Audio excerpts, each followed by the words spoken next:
আমরা ধারাবাহিকভাবে শ্রদ্ধাঞ্জলি নিবেদন করছি মাতা বন্দনাপুরী দেবীকে।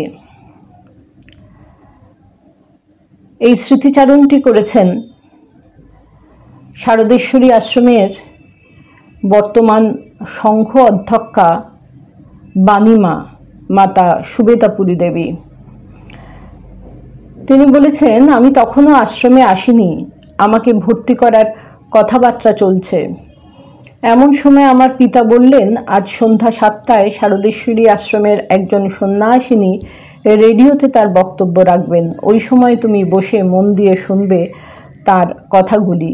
আমি তো খুব খুশি, সন্ধে 6:30 থেকেই বসে আছি শুনবো বলে। এক মনে অপেক্ষা করছি কখন 7টা বাজবে। অনুষ্ঠান শুরু হলো, মন দিয়ে শুনছি। 30 মিনিট তাড়াতাড়ি কেটে গেল কোথা দিয়ে, বড় ভালো লাগলো। আজও ভাবি কি সুন্দর কথা। তাকে তখনও চোখে দেখিনি, কিন্তু তার মধুর কথাগুলো আজও কানে বাজে। সেই গলা, সেই বলা, সেই সুর কোনোদিন ভোলার নয়।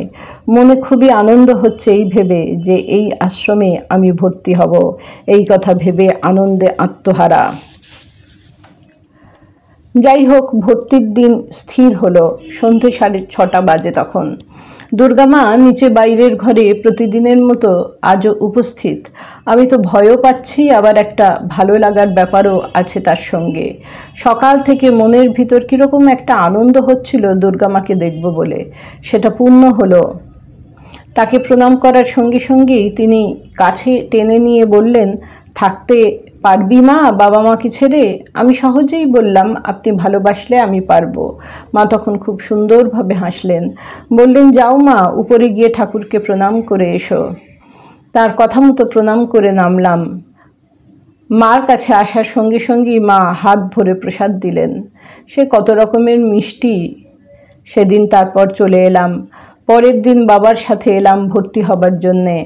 মা আমাকে গিরিডিতে পাঠালেন। মনটা খারাপ। মা বললেন, আমি তোমায় নিয়ে আসব। আমি তো যাব গিরিডি বছরে 2বার। এবার গিরিডিতে গিয়ে কিন্তু মন আনন্দে ভরে গেল সেখানকার প্রাকৃতিক সৌন্দর্য দেখে। মা সত্যিই গিরিডি আসছেন। টেলিগ্রাম এলো মা রওনা হয়েছেন। সারা বাড়িতে কি আনন্দ সকলের। কিন্তু কিছুক্ষণ পরে সবাই কাজে চলে গেলেন। আমার তো খুব আনন্দ হচ্ছিল মাকে দেখব এটা ভেবে। বড় উঠোনে মা এসে বসলেন। সকলেই মাকে ঘিরে আছেন। একজন একজন করে প্রণাম করছেন। মা সকলকে জিজ্ঞাসা করছেন পড়াশোনা, কাজকর্ম, কে কী রকম করছো। সবার সঙ্গে কথা বলার পর, সকলকে আশীর্বাদ করার পর তিনি বললেন, ভজ ভজ সারদা মাই।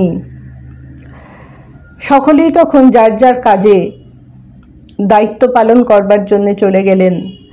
আমি তখন দেখছি দুর্গা মায়ের সঙ্গে যারা এসেছেন সবাই কত সুন্দর। তার মধ্যে ছর্দি ও ফুলদিকে আমার খুব ভালো লেগেছিল।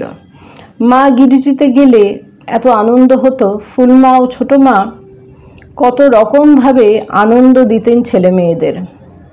কখনো ফুলমা নাচ শেখাতেন মেয়েদের কিছু অনুষ্ঠান করার জন্যে। মা কিছু অনুষ্ঠান দেখতে ভালোবাসতেন বলে ফুলমা মায়ের পছন্দসই নাটক কন্যাদের শিখিয়ে মঞ্চস্থ করতেন। মা আনন্দ সহকারে তার মনোমতো স্থানে চেয়ারে বসে সব দেখতেন। অনুষ্ঠানের শেষে দুর্গামা পুরস্কারও দিতেন। মা বলতে এখানে দুর্গামাকেই বোঝানো হচ্ছে। কন্যাদের আনন্দ দেবার জন্য মা বেড়াতে নিয়ে যেতেন সামন্তদের বাসে করে।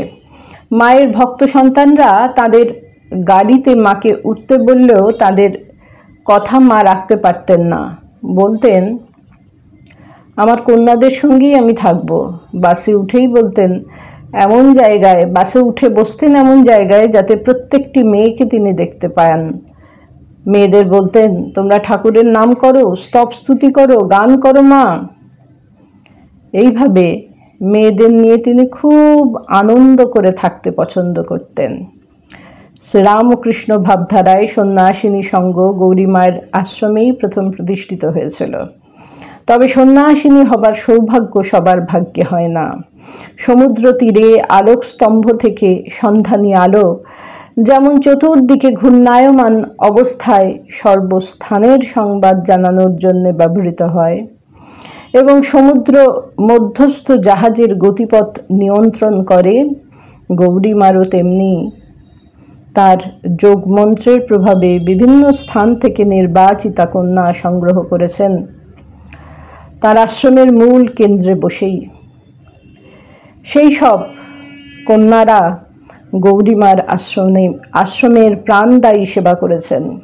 শুধু সেবা নয়, তারা আনন্দ চিত্তে আশ্রমের সেবা করে নিজেরাও আশ্রমকে আনন্দে রেখেছেন।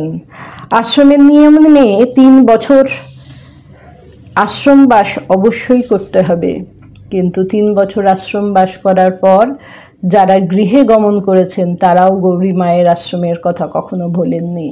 তাদের স্মৃতিচারণে সেটি বোঝা যায়। নমস্কার।